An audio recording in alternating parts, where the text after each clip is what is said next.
Hello, good morning, good evening, and good afternoon, and wherever you are in this wide, wonderful, beautiful world that we live in, you are very welcome to the Global Sales Leader podcast, hosted by me, aka Jason Cooper. And these conversations that I like to have, the way I like to look, it's transformative, organic, and we do redefine the areas of success within the sales world. This podcast brings together the sharpest minds, thank you, Mark, across the globe, including experts in sales, leadership, psychology, human behavior, to tackle the most pressing challenges and uncover the biggest opportunities in today's dynamic sales environment. Every podcast delves deep into thought-provoking discussions, and we are designed to have a little bit perspective on feeding forward lots of ideas, initiatives, inspiration, goals, ideas, motivations, and so on and so forth to help you and help the audience and the people listening to take it forward and impact your career. So that's why I like to have interesting conversations in this area, because I find it fascinating. And the more we can learn, the more you can grow, and the more you can impact your bottom line, your connections, and that human connection with your clients. So welcome, Mark. I'm delighted to have you on here today. I'm delighted to be here, Jason. What an introduction, by the way. That's I'm awesome. out of breath now. I'm totally out of breath. So a little synopsis about yourself before we delve in a little bit further. Mark Cox has sold, structured, and negotiated some of the largest single sales transactions in Northern America, including billion-dollar transactions with top US banks, and over 20 years of work in large corporations. Mark has founded The Funnel, which is great. Sales coaching mission to improve performance, and love that in businesses and sales team. Lots and lots of other things there. And you've also got a wonderful book. So, Mark, you're very welcome. And I'm intrigued about how you got into the corporations and what led you into doing what you're doing now. Oh, thanks so much for asking, Jason. By the way, it's great to be here. Thanks so much for having me. And I've been a fan for quite some time now. So it's great to meet you face to face. Really, the short story is I did spend most of my career running large sales organizations in outsourcing or technology companies. And then, and throughout that whole journey, I would have been engaging, Jason, some of the top name sales training companies that you would have thought of back in those days, whether it's Miller Hyman, whether it's spin selling, all of the different methodologies to elevate the performance of the sales team, because I absolutely believe this is a profession and it requires education and training and ongoing coaching. About 10 years ago, though, we founded In the Funnel sales training because we thought there was a gap in the marketplace. And some of those original sales thought leaders, which are amazing, and I've interviewed many of them, by the way, on our podcast. But I absolutely think we're in a slightly different world these days in some ways, with modern sales techniques being required, a different, more elevated conversation and a consultative approach. And that's a bit overused, but really helping a client. And that's why we founded In the Funnel, to really help B2B sales organizations, whether it's sales leaders, salespeople, or BDRs and SDRs. Wow. Yeah, because I always think that you have to have that background knowledge from experiencing sales and actually doing it yourself, and then you're being a sales leader, but really understanding some of the foundation principles behind everything, the spin selling and all of that.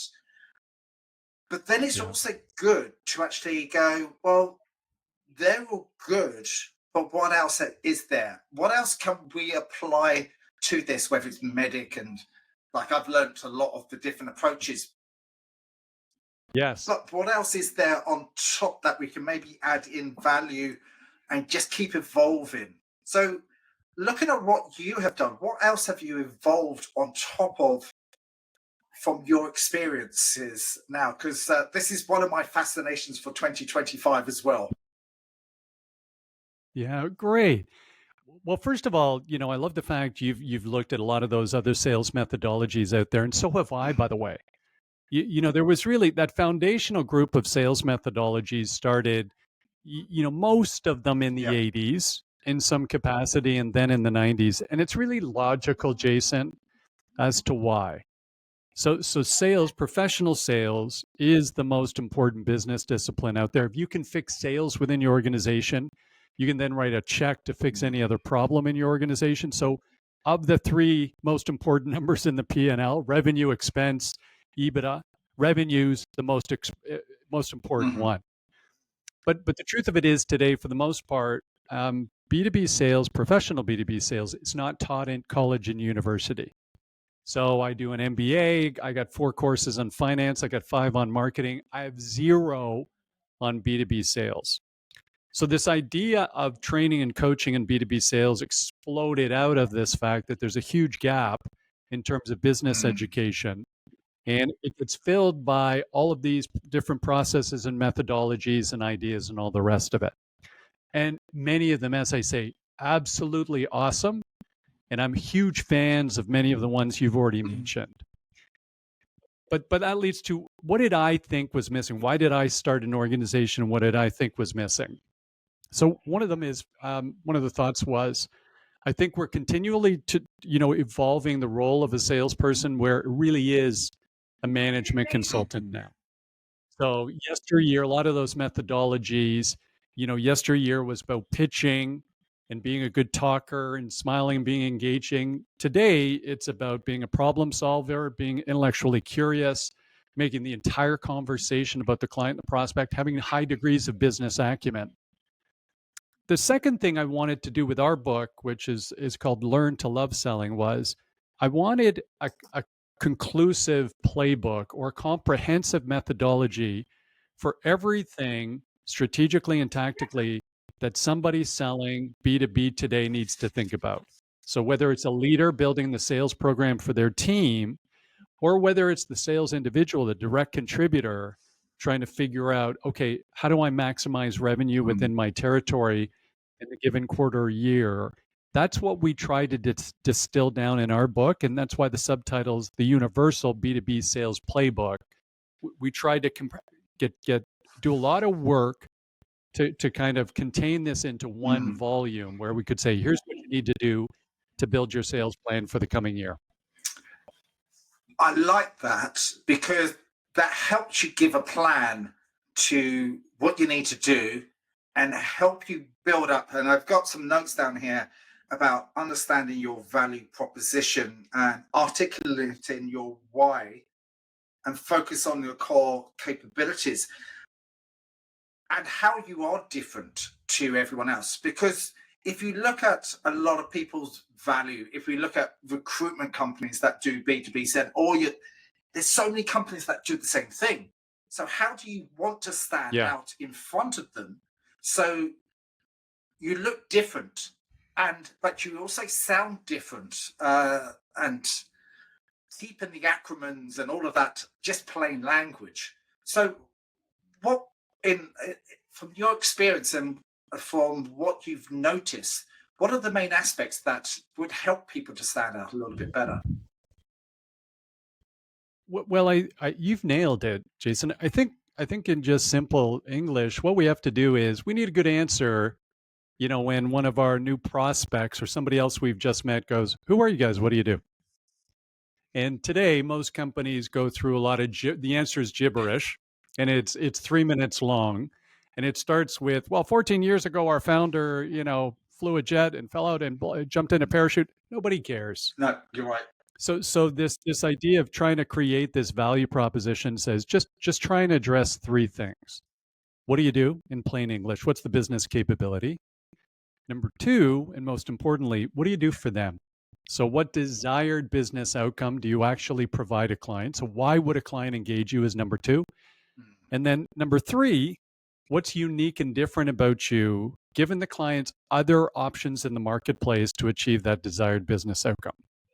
So the three things, we call this the value proposition triangle. And it sounds so simple, but it's really hard to capture this effectively because it's got to be concise and Mm, it's got to be relevant. And things like competitive differentiation, they have to be relevant to the customer, but they also have to be relative to competitors, right? A, we've been in business 20 years. A, yeah. who cares? And B, so is everybody else, right? So when we're working with clients, it's really this starting point, and the reference point is almost this, Jason, which is if you look at those three things, what do you do? What do you Mm, do for clients, and what's unique and different about you? You're really trying to articulate your company's business strategy to compete and win in your marketplace. So being concise is very yeah. tough. The second thing with those same three elements, if you meet someone new, might be a first call with a new prospect, might be an inbound lead, an outbound lead. Their brain wants the answer to these three questions super Yeah. fast. Okay.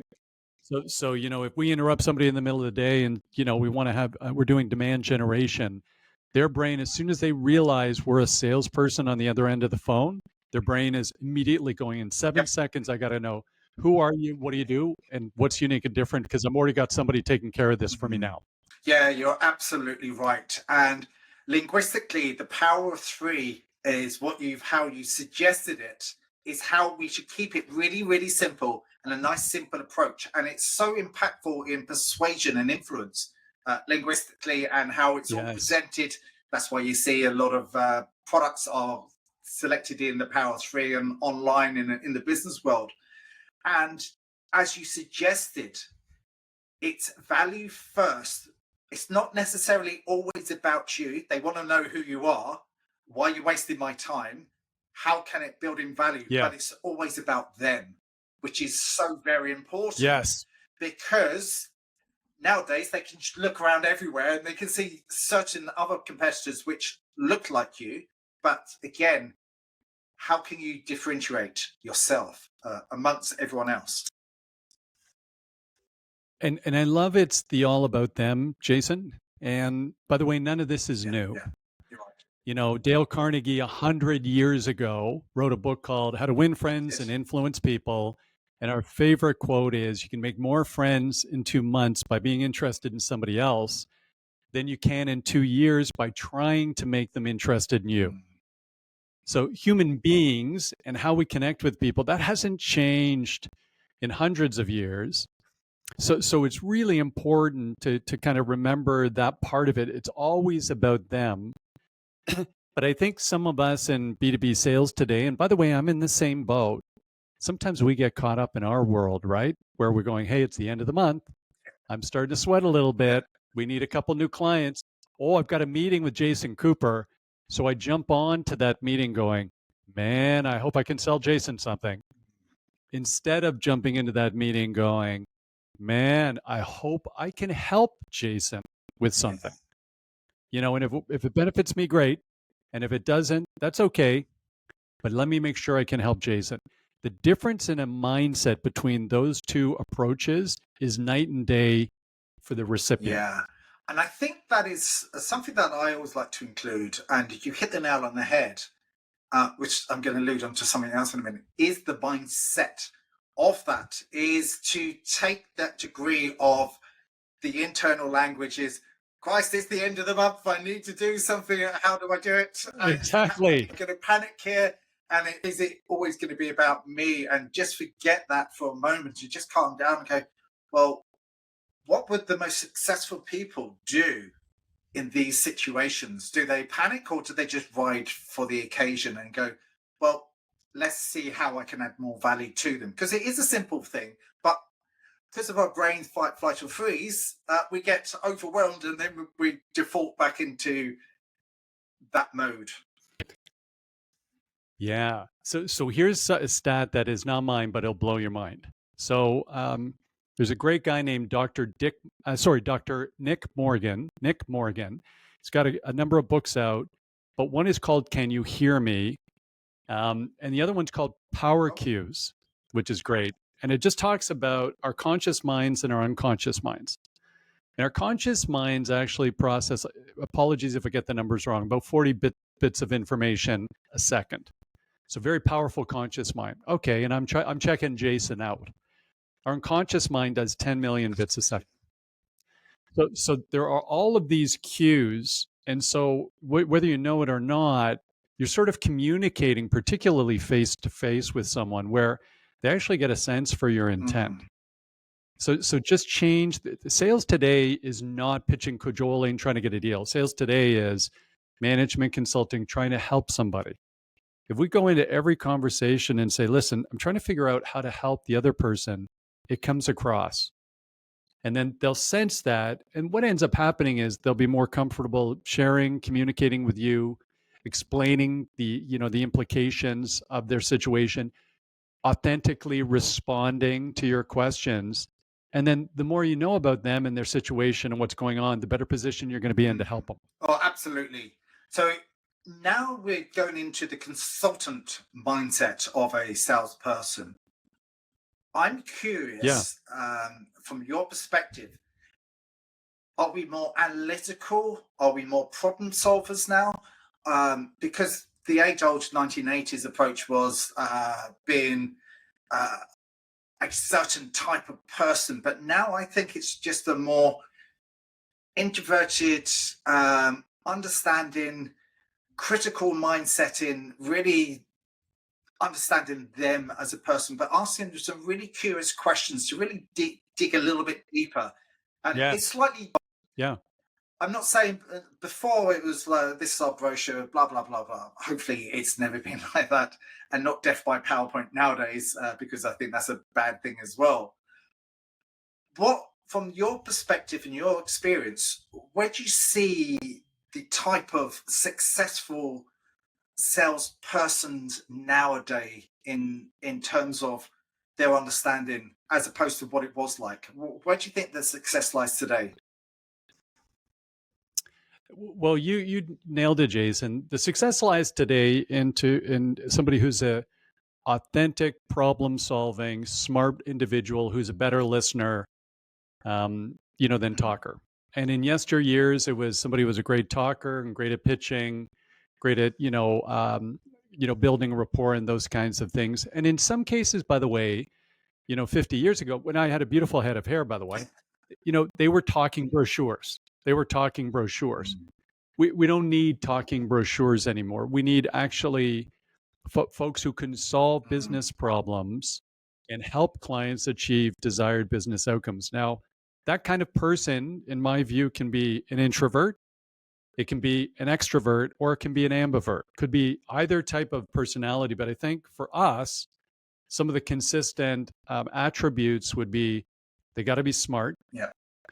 they're going to have to be driven, and they need to be humble. And humble doesn't mean shy or retiring. It means they're a lifelong learner.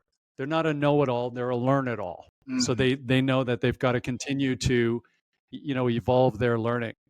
The two other attributes, we're personally fond of just in people on our team is we want passion and we want optimism. And so I just think given what we all do for a living, if you're not naturally optimistic, seeing the best in people and the best in life, you're going to have a tough time doing Mhm. this. So, I was looking at some parts of your book, and I totally get where you're coming from there. And we spoke about the value proposition and today's type of salesperson people. And from what I understand from the LinkedIn approach, is deep selling.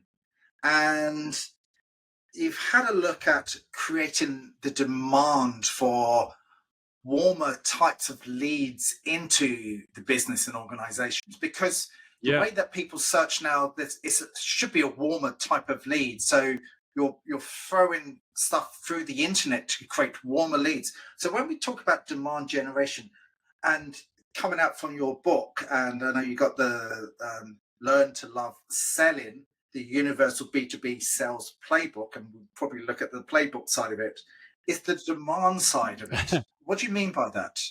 Yeah. Well, it's demand generation. And demand generation, I think, is what they used to call cold Mhm. calling 40 or 50 years ago, but it's not, there's nothing cold about it anymore.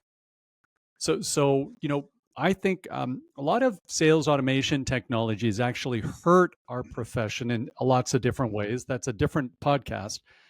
But one of the ways sales automation technology has really helped our profession is we can learn lots about the person we're reaching out to, their Mhm. business, their industry, trends, issues, comparables. If I'm selling into a large bank and I want to know how are they performing against key performance metrics against their peer group, I can get all of that information in the blink of an Yeah. eye. If I want to know, what are the top strategic priorities for any publicly traded company and how are they progressing against them? Same thing, Mhm. blink of an eye, I can have it in front of me. So I think a lot of this, there's a lot of there's no such thing as a cold reach out today. Yeah. That question of yesteryear, which was, "Hey, tell me a little bit about your business and what's keeping you up at night." Those are the two worst questions you can ask Agree. anybody, Yeah. right? You should be coming in. So we always like this idea, Jason. It's okay to ask questions. Of course, the whole conversation's questions, but I'd love to be able to share some insider knowledge at the front end Yeah. of a question like, "Hey, Jason, I understand that one of the top priorities, for the bank this year is actually building deeper relationships with your customer base. And you want to actually increase retention and loyalty. How are those priorities translating down to your group within the account management team? And what are the top priorities you're Mhm. personally executing?" So at least very quickly, what I'm trying to trigger in that kind of conversation is that the listener, meaning that the client or prospect, they go, okay, at least Mark knows Yeah. something about me. He's done some research. And, according to Robert Cialdini and the theory of Yeah. reciprocity, that individual will feel a bit compelled to maybe share a little more with me because I've earned the right to learn a Yeah. little more. Yeah. Does that Yeah, make no, sense? I'm totally on the money, and I totally align with you there. And it's amazing that I'm seeing, not all the time, people don't do their due diligence in advance. There's some fantastic tools out there. LinkedIn, obviously, is to find out so Yes. much more about them, their business, their everything else. And there's other feeds out there. You can learn about the company before you engage, but also to go beyond that to find out the other key stakeholders in the organization, who they are, and maybe asking the question, who's actually influencing who within the organization to help you get a bigger picture, which eludes me because this is the way I like to look at it is deep selling. Demand generation is again the ones it leads in, but then deep selling is really understanding the client from your research before the conversation. So the next question Yeah. is, how are you seeing the AI tools helping us? Because I just see it as a helping us for time, but how are you seeing it from Yeah. your perspective, and where do you see it going forward? Well, exactly what we just talked about there. So the research side of things, and it's all about the Yeah. prompts, right? So it's all about learning. So I'd encourage anybody listening to this podcast to jump on and do some of these things. But all you have to do is, have a prompt that says, "Hey, my name's Jason Cooper, and I sell sales training into large corporations. I've got a pending meeting with the Bank of Mhm. America. Here's the Bank of America's website. I'm meeting with their head of HR, whose name is Mark Cox. Here's Mark's Yeah. LinkedIn. I'd like to actually understand the 5 best questions for triggering attention and interest when I reach out to Mark. Given the priorities of the bank, can you give me 10 examples?" Mhm. So that might be, and then the next one would be thank you. Always, by the way, say thank you. Be polite with AI. For some reason, it's helpful. But then I might say, hey, can you tell me a little bit about the top trends affecting somebody who runs HR in the financial services Mhm. marketplace today? And how is Bank of America performing against those? I might be able to, by the way, Jason, I might also say, um, my interest is, here's my website. My interest is selling sales training for in the funnel sales training. But today they're using the sales relationship coach, Jason Cooper. Here's his Mhm. website. Could you please identify 3 areas that we're unique and different versus Jason Cooper? All of these things, by the way, anytime I come up with a helpful prompt in AI, just copy and save it Mhm. somewhere. Have a document that, and then you just keep interchanging the variables. But this stuff saves a lot of Yeah, time. yeah. And so, first of all, I see that Mhm. happening.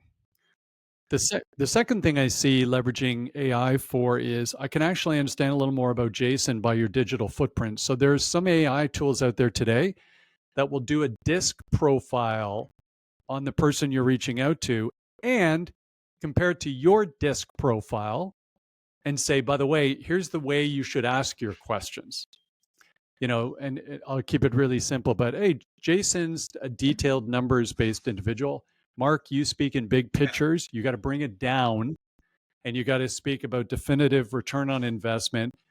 Jason's highly risk averse, so you may want to actually make sure you leverage social proof with your top 3 clients in the Mhm. conversation. There's just lots of ways of trying to make sure you're better prepared for that conversation. I think that's really important. And if AI is really good at leveraging Yeah, big yeah. data with quantum computing, then things like your database, understanding who, when, what, Mhm. where, what you've had these conversations, it should be able to get smart and say, hey, Mark, now would be a great time to reach out to the client you worked with 4 years ago.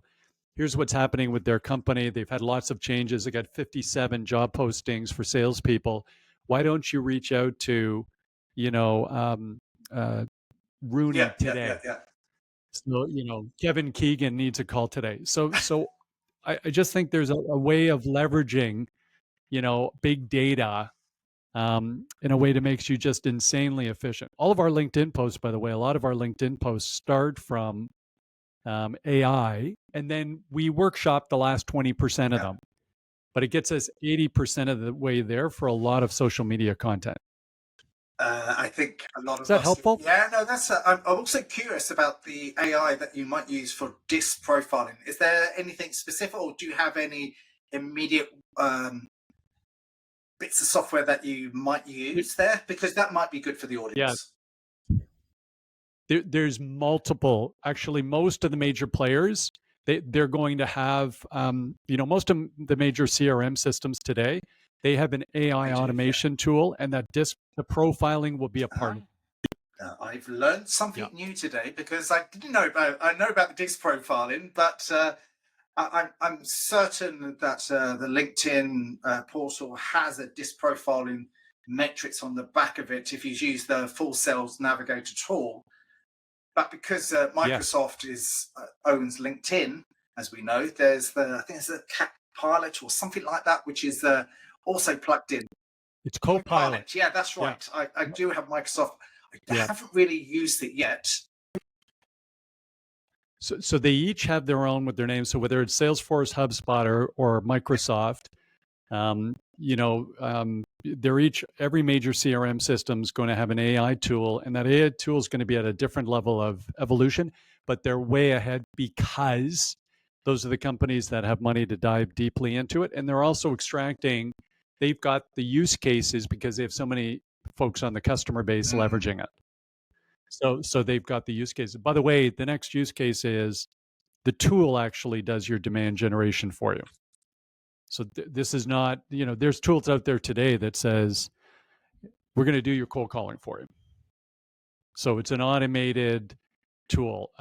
My book, the audio version of my book, was done by AI. Really? So um, yeah, and by the way, when they sent it to me, when the team in here sent a chapter to me, it was unbelievable. I couldn't tell the difference with my voice. And then they sent it to my wife, Donna, and she could not tell the difference with my Wow. voice. And so the idea, I think, Jason, for the folks listening today, because I know you're really great about just wanting to Mhm. help people. So do I. The idea, folks, is don't get overwhelmed with the technology because, as always, there's so many use cases and no point becoming an expert. But just get in there and try a few things. Just try Hmm. it. Just start. Everything starts with one step. And so the first easiest step is, create a prompt where you get in and you just learn about one of the clients that you're reaching out to Hmm. today and put in their website and put in the LinkedIn page of the individual you're meeting with and ask for some great questions to drive a client first discussion. Just see what comes out. Awesome. That's a really good, valuable insight that will help thousands of people actually listen to this. Something that I I'm always like glad. to ask is, if you were interviewing you, what sort of question would you ask you? What happened to your hair? That would be the first question I would ask myself. What happened? Why did you go bald so young? And what did you do to deserve this? That's an interesting. I always like the why question. I like if I was chatting, when you're on our podcast, Jason, I was like asking somebody, why do you love what Yeah, you do? yeah, yeah. And the answer for me why we love what we do is, um, at some point in time in B2B sales, you go from this thing where, hey, I just got this great buzz from closing a deal, even a big one. I got Mhm. this great buzz from closing a deal to now I got a great buzz from actually helping somebody else get better.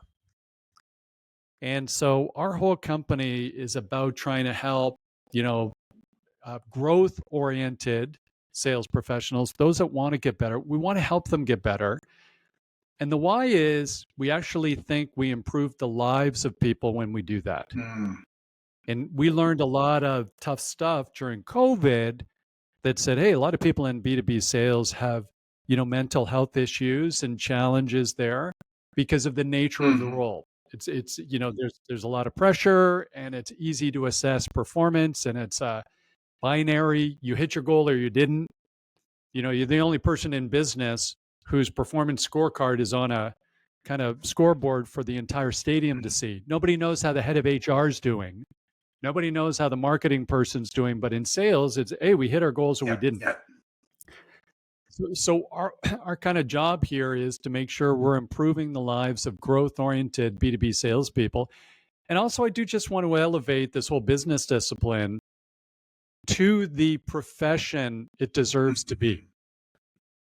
That's what I believe. I believe in my lifetime, every MBA school in the world will have a major section on B2B sales because everybody understands this is something that needs to be done. Absolutely. I love that question. You distinct it so very well. Just the last Oh, value thanks. add. Just give the people just one golden nugget to feed it forward to the world. What would that be? I could chat all day because a lot of the stuff I didn't get to and I wanted to get to, but It's okay. Here's the thing that would be most helpful for everybody out there today who has an yeah. existing client base. If you have an existing client base, you're always trying to figure out how to grow it. Reach out to them today and say, listen, as part of our relationship moving forward, I'd love to have a biannual health check. And we're going to do 4 things in our meeting. We're going to sit down. Here's the agenda. We want you to share how are we doing? Not an SLA review, but just generally how are we doing? Number 2, you'll share your top business or division priorities for the coming year. Number 3, we'll share what's happening with our company. And then number 4, we can talk about next steps. And so it's a nice way of just saying, hey, I wanted to reach out and see how things are going for you. And then spend the first half of the meeting just talk about them. What's going This is a perfect time of year to do it too, Jason. We're recording Mhm. this in January. Get out there, but it's not the typical fly-by coffee or lunch meeting.